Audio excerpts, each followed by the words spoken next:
Welcome to the Pharma Files, where medicine meets mystery. Hi, I'm Justine Burke. And hi, I'm Lance Samard. So, to start off today, I want you to picture the year 1992. We have thousands of cancer patients who are just, walking away from their I oncologists. just completely stopping their chemotherapy. Exactly. And instead of chemo, they start swallowing these huge handfuls of capsules filled with, of all things, ground up shark skeletons. It's honestly one of the wildest medical fads we've seen. And the craziest part is that they weren't turning to some like fringe mystic, right? They were acting on this really profound misunderstanding of a genuine Nobel caliber discovery out of a Harvard laboratory. Yeah, a businessman had essentially realized that hmm this incredibly complex biological finding could be, well, weaponized into the ultimate marketing lie. Right. And so today we're looking at case file 11 from our sources. We are tracking exactly how that hijacking occurred, like how a localized laboratory finding meant for a petri dish totally bypassed the scientific method. And manipulated the mainstream media, creating this global, environmentally destructive phenomenon. It really remains one of the most striking examples of how biological illiteracy can be commodified. Oh, absolutely. You had this desperate public buying into a medical premise that, biochemically speaking, was just fundamentally broken from the start. But it was driven by a narrative that sounded just scientific enough to be incredibly dangerous to you, the consumer. So let's get into the foundational myth here, because the logic they sold to the public was dangerously simple. It was basically a three-step deduction. First, sharks supposedly never get cancer. Which we'll get to in a minute. Right. Second, sharks don't have a traditional bony skeleton. They're made almost entirely of cartilage. And therefore, step three, cartilage must be the magical shield that prevents cancer. It has this false elegance to it. It sounds like the kind of common sense a layperson could weaponize against a confusing, highly technical medical establishment. But to understand why this myth had such a powerful grip on the public, we actually have to look at the legitimate science it was built on. Because, this wasn't just snake oil cooked up in a basement somewhere. Far from it.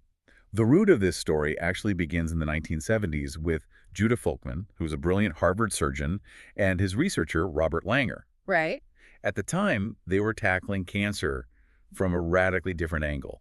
They were investigating this process called angiogenesis. Angiogenesis. Okay, so rather than trying to, poison the tumor cells directly with chemo, they were looking at the tumor's infrastructure. Exactly. Yeah. Because a tumor isn't a ghost, right? It's living tissue. Mm. It needs oxygen. It needs nutrients. And without a dedicated blood supply, it literally can't grow past the size of like a microscopic pinhead. Right. A tumor actively has to recruit its own vascular network to survive. Yeah. It sends out these chemical distress signals into the surrounding tissue, which prompts nearby blood vessels to sprout new branches that grow directly into the tumor. Mm. So Folkman theorized that if you could somehow interrupt that specific recruitment process, you could effectively trap the tumor in a dormant, harmless state.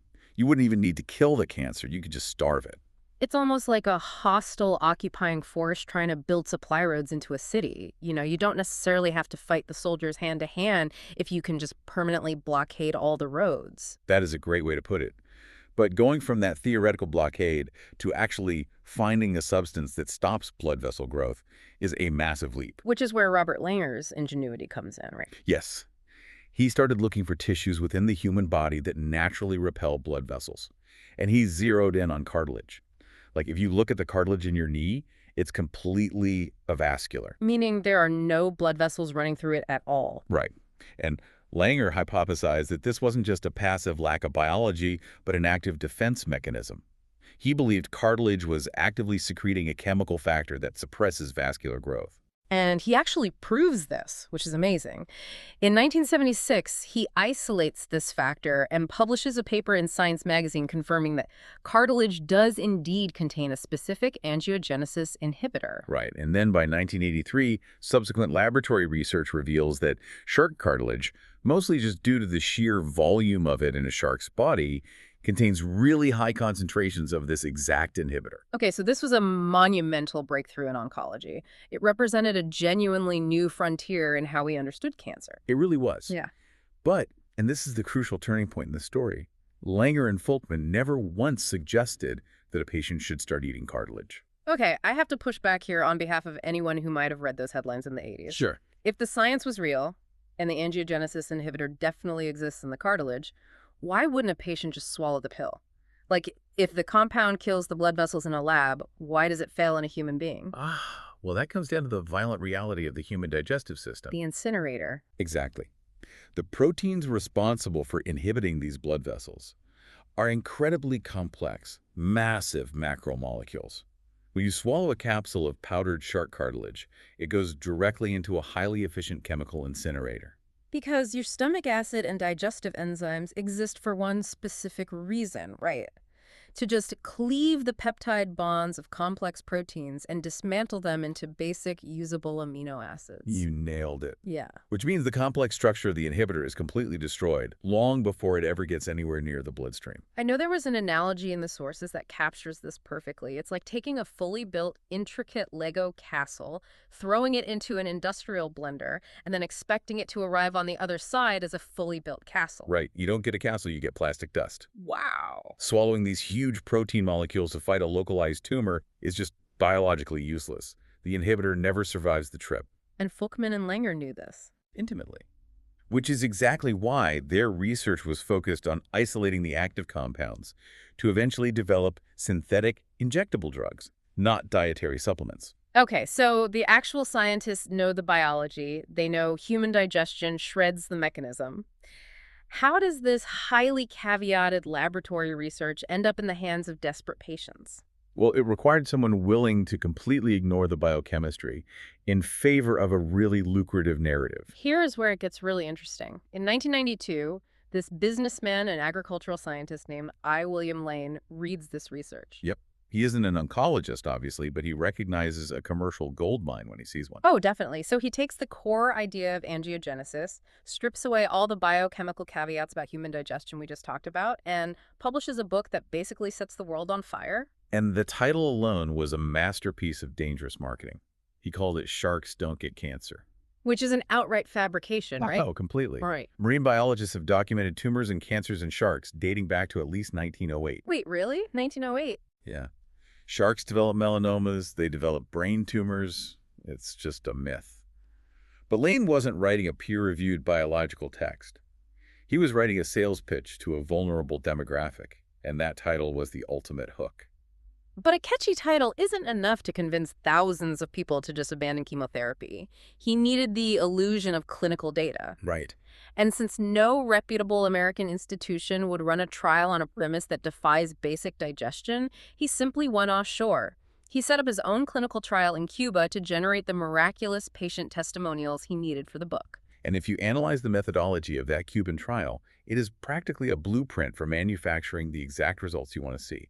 It lacked the absolute baseline requirements for valid clinical research. Oh, wait. First and foremost, there was no control group. Oh, wow. Which means they had no cohort of patients receiving a placebo or even just standard care to compare against. Precisely. If you don't have a control group, you have no way to isolate the effect of the treatment. You literally cannot rule out the placebo effect or spontaneous remission or even delayed positive reactions to previous conventional treatments those patients might have had. That's a massive red flag. Second, the trial wasn't randomized. And third, it was overseen and conducted entirely by Lane's own associates. And let's not ignore the most glaring conflict of interest of all here. The actual shark cartilage product being administered to these patients in Cuba was manufactured by a company called Lane Labs. Right. A company run by his own son, Andrew Lane. I mean, the structural conflict of interest is blinding. He authored a promotional brochure disguised as clinical data just to drive sales for his family's supplement business. It's terrible, but the average person browsing a bookstore in 1992 didn't see the trial design or the business connections. They just saw a book offering hope. And then the media provided the ultimate amplifier. Because in 1993, the news program 60 Minutes aired a massive segment on Lane's claims. That broadcast was the catalyst. They put Lane and the Cuban doctors on national television, airing these highly emotional patient testimonials. Without pushing back. Barely. They presented the narrative of a miraculous alternative cure without meaningfully dismantling the trial's flawed methodology and without bringing in biochemists to explain why the pills couldn't physically work. So the moment that episode aired, demand for shark cartilage just went parabolic. Patients were literally emptying their bank accounts. Yeah. And meanwhile, Folkman and Langer, the actual scientists who did the initial angiogenesis work, were desperately trying to sound the alarm. They went to the press, right? They did. They went to the press explicitly stating that Lane was wildly misrepresenting their published work. But the scientific community's outrage was entirely drowned out by the hype. Lane didn't back down at all. He doubled down. Armed with this massive new revenue stream, he actually published a sequel in 1996. And the sheer audacity of the title is staggering. He called it Sharks Still Don't Get Cancer. Unbelievable. But at a certain point, the medical establishment realized they couldn't just dismiss this as a fringe fad, right? You had patients actively refusing life-saving interventions.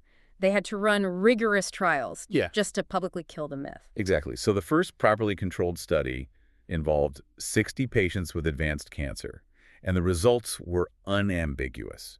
There was absolutely zero clinical benefit. No tumor shrinkage, no extended survival. Nothing. But the myth had way too much momentum for a small study to stop it.